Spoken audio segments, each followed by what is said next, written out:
پیارے دوستو، کہتے ہیں کسی زمانے میں ایران میں دو بھائی رہتے تھے۔ ایک کا نام قاسم تھا اور دوسرے کا علی بابا۔ یہ دونوں بہت غریب تھے، بہت غریب۔ لیکن اچانک قاسم کی قسمت پلٹ گئی۔ اس کی شادی ایک دولت مند لڑکی سے ہو گئی اور وہ بڑے عیش و آرام سے رہنے لگا۔ اس نے ایک بڑی سی دکان کھولی اور تھوڑے دنوں کے اندر اس کی گنتی بڑے تاجروں میں ہونے لگی۔ علی بابا کی شادی ایک غریب گھرانے میں ہوئی۔ وہ روزانہ جنگل سے لکڑیاں کاٹ کر لاتا، ان کو بازار میں بیچتا اور کسی نہ کسی طرح ان تھوڑے پیسوں میں زندگی بسر کرتا۔ ایک دن علی بابا لکڑی کاٹنے کے لیے جنگل میں گیا۔ وہ لکڑی کاٹ کر اپنے گدھوں پر لادنے ہی والا تھا کہ اسے گھوڑے کے ٹاپوں کی آواز سنائی دی۔ اس نے غور سے دیکھا تو یہ سوار اسی کی طرف آ رہے تھے۔ اسے ایک دم سے شک ہوا کہ کہیں ایسا تو نہیں کہ یہ چور ہوں۔ اس نے مارے ڈر کے گدھوں کو تو پیڑوں کے نیچے چھپا دیا اور خود ایک پیڑ کے اوپر چڑھ گیا اور شاخوں میں چھپ کر بیٹھ گیا۔ یہاں پر اسے کوئی نہیں دیکھ سکتا تھا، لیکن وہ سب کو دیکھ سکتا تھا۔ یہ سوار اسی پیڑ کے نیچے سے گزرے۔ یہ کل ملا کر 40 سوار تھے۔ علی بابا ان کو دیکھ کر دنگ رہ گیا۔ کیا دیکھتا ہے کہ یہ لوگ ذرا آگے بڑھے، اپنے گھوڑوں پر سے اترے۔ انہوں نے بڑے بھاری بھاری بورے اتارے اور اپنے کندھوں پر لیے ہوئے آگے بڑھے۔ وہیں سامنے ایک بڑا سا پھاٹک تھا۔ ان کے سردار نے آگے بڑھ کر زوردار آواز میں کہا، کھل جا سم۔ اس کا کہنا تھا کہ پھاٹک کا دروازہ اپنے آپ کھل گیا۔ یہ 40 کے 40 اندر داخل ہو گئے۔ ان کے اندر جاتے ہی دروازہ اپنے آپ بند ہو گیا۔ علی بابا چپ چاپ اپنی جگہ بیٹھا رہا۔ آخر ذرا سی دیر کے بعد دروازہ کھلا۔ وہ 40 اس میں سے نکلے۔ پھر ان کے سردار نے کہا، بند ہو جا سم۔ اس کے کہتے ہی دروازہ اپنے آپ بند ہو گیا۔ یہ 40 سوار اپنے اپنے گھوڑوں پر سوار ہو گئے اور ذرا سی دیر میں یہ جا اور وہ جا کہیں سے کہیں پہنچ گئے۔ جب 40 سوار چلے گئے تو علی بابا چپکے سے پیڑ سے اترا۔ وہاں سے سیدھا پھاٹک کے پاس پہنچا اور بولا، کھل جا سم۔ اس کی زبان سے یہ الفاظ نکلے ہی تھے کہ پھاٹک کھل گیا۔ اور کیا دیکھتا ہے، جسے وہ ایک اندھیرا سا غار سمجھ رہا تھا، بڑے مزے کی جگہ نکلی۔ بڑی اونچی اونچی چھتیں، ادھر ادھر لاکھوں روپے کا سامان بکھرا پڑا تھا۔ چاندی اور سونے سے بھرے ہوئی بوریاں تھیں۔ علی بابا پہلے تو بہت ڈرا، پھر ہمت کر کے اندر داخل ہوا۔ جیسے ہی اس نے دروازے کی چوکھٹ کے اندر قدم رکھا تو دروازہ بند ہو گیا۔ اس نے جلدی جلدی وہ بورے اٹھائے اور بولا، کھل جا سم۔ علی بابا نے یہ بورے باہر نکالے، اپنے گدھوں کو لے کر آیا اور یہ بورے ان پر لادے۔ پھر ان بوروں پر لکڑی کے ٹکڑے بڑی صفائی سے رکھ دیے تاکہ بورے چھپ جائیں اور کسی کو نظر نہ آئے۔ اس کے بعد علی بابا بڑے زور سے بولا، بند ہو جا سم۔ اس کے کہتے ہی پھاٹک بند ہو گیا اور علی بابا گدھوں کو لے کر اپنے گھر آ گیا۔ یہاں پہنچ کر اس نے چپ چاپ وہ بورے اتارے اور انہیں ایک طرف ڈال دیا۔ پھر وہ گھر میں ایک گڑھا کھودنے لگا تاکہ اس میں سارا لایا ہوا سونا چھپا دے۔ اس کی بیوی نے کہا، تم اتنے میں گڈھا کھودو، میں بھابھی کے یہاں سے ترازو لے آؤں تاکہ ان سب کو تول کر رکھ دوں۔ علی بابا کی بیوی دوڑی دوڑی قاسم کے گھر گئی۔ اس وقت قاسم گھر میں نہیں تھا۔ اس نے قاسم کی بیوی سے ترازو مانگا۔ قاسم کی بیوی نے کہا، بی بی ذرا دیر ٹھہرو، میں ابھی لاتی ہوں۔ یہ کہہ کر وہ اندر گئی۔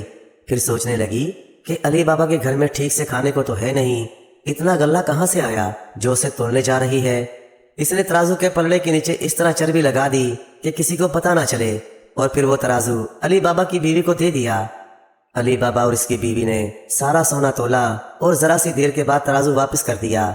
قاسم کی بیوی کی چال کامیاب ہو گئی کیونکہ پلڑے کے نیچے چربی لگی تھی، اس میں ایک اشرفی چپک کر رہ گئی۔ علی بابا اور اس کی بیوی اتنی جلدی میں تھے کہ ان کی اس پر نظر نہ پڑی اور انہوں نے اسی طرح وہ ترازو واپس کر دیا۔ قاسم کی بیوی یہ دیکھ کر تو جل ہی گئی۔ شام کو جب قاسم اپنی دکان سے واپس آیا تو اس نے کہا، تم سمجھتے ہو کہ تمہارا بھائی بہت غریب ہے؟ ارے اس کے پاس اتنا سونا ہے کہ تم سوچ بھی نہیں سکتے۔ جانتے ہو وہ اشرفیاں گننے کے بجائے تولتا ہے۔ یہ کہہ کر اس نے اشرفی لا کر سامنے رکھ دی۔ قاسم بھی یہ سن کر جل گیا۔ آخر علی بابا کے پاس اتنی دولت کہاں سے آئی؟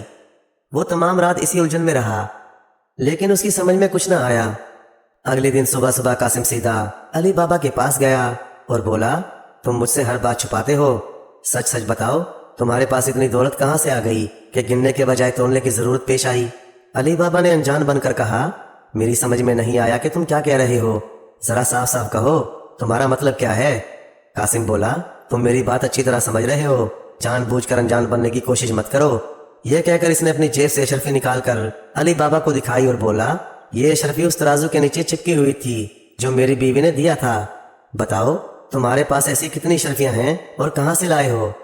اب تو علی بابا سمجھ گیا کہ اس بات کو چھپانا مشکل ہے۔ مجبوراً اس نے قاسم کو سچی بات بتا دی۔ قاسم بولا، مجھے وہ جگہ بتاؤ جہاں 40 چوروں کا خزانہ ہے، اور یہ بتاؤ کہ دروازہ کھلوانے کے لیے کیا کرنا پڑتا ہے۔ اگر تم نہیں بتاؤ گے تو میں ساری بات پولیس کے آدمیوں کو بتا دوں گا اور پولیس والے تمہیں گرفتار کر کے لے جائیں گے۔ علی بابا یہ سن کر ڈر گیا اور اس نے قاسم کو وہ جگہ بتا دی اور وہ منتر بھی بتا دیا جس کو پڑھ کر دروازہ کھلوایا جاتا ہے۔ قاسم گھر واپس آیا اور اس نے سوچا کہ میں اپنے تمام خچر لے جاؤں گا اور غار میں سے سارا خزانہ ایک دم سے نکال لاؤں گا۔ اگلے دن وہ 10 خچر لے کر جنگل کی طرف چل پڑا۔ وہ دوپہر تک وہاں پہنچ گیا۔ وہاں پھاٹک بند تھا۔ قاسم نے پہنچتے ہی کہا، کھل جا سمسم۔ غار کا پھاٹک کھل گیا۔ وہ سب کچھ دیکھ کر حیران رہ گیا۔ علی بابا نے جو کچھ بتایا تھا یہاں تو اس سے بھی زیادہ دولت تھی۔ وہ تھوڑی دیر تو ٹکٹکی باندھے حیرت سے دیکھتا رہا، پھر جلدی جلدی اس نے اشرفیوں کے بوروں کو بھرنا شروع کر دیا اور گھسیٹ گھسیٹ کر دروازے کے پاس تمام بورے لے آیا، لیکن دروازہ بند ہو چکا تھا اور دروازہ کھلنے کا منتر بھول گیا۔ اس نے بہت یاد دلانے کی کوشش کی لیکن وہ کسی طرح یاد نہ آیا۔ کبھی وہ کہتا کھل جا دم دم، کبھی وہ کہتا کھل جا بم بم، مگر وہ صحیح الفاظ بھول گیا۔ سونے کی لالچ میں اسے کچھ بھی یاد نہ رہا۔ اتنے میں شام ہو گئی۔ شام کو جب وہ 40 چور واپس آئے تو پھاٹک کے پاس انہیں 10 خچر نظر آئے۔ ان خچروں کو دیکھ کر ہی انہیں شک ہو گیا کہ ضرور کوئی نہ کوئی یہاں آیا ہے۔ انہوں نے خچروں کو تو ایک طرف بھگا دیا اور تلواروں کو نیام سے نکال کر تیار ہو گئے۔ ان کے سردار نے کہا، کھل جا سمسم۔ دروازہ کھل گیا۔ جیسے ہی دروازہ کھلا قاسم بڑی تیزی سے نکل کر بھاگا، لیکن 40 آدمیوں سے بچ کر کیسے نکلتا؟ انہوں نے اسے پکڑ لیا اور تلوار سے ٹکڑے ٹکڑے کر دیا۔ چوروں نے تمام بوروں کو دروازوں سے ہٹا کر پھر وہیں واپس رکھ دیا اور مطمئن ہو گئے، لیکن وہ یہ سوچ کر پریشان ہو گئے کہ یہ آدمی غار کے اندر کیسے داخل ہوا۔ انہوں نے قاسم کی لاش کو ٹکڑوں کے اندر ڈال دیا اور پھر چوری کرنے چلے گئے۔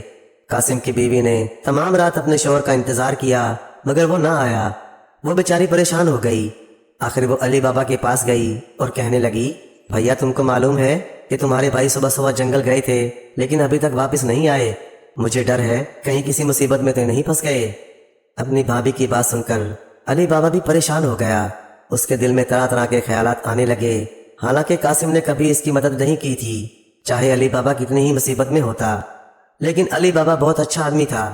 وہ سوچنے لگا کہ قاسم کیسا بھی ہو آخر ہے تو اس کا بھائی۔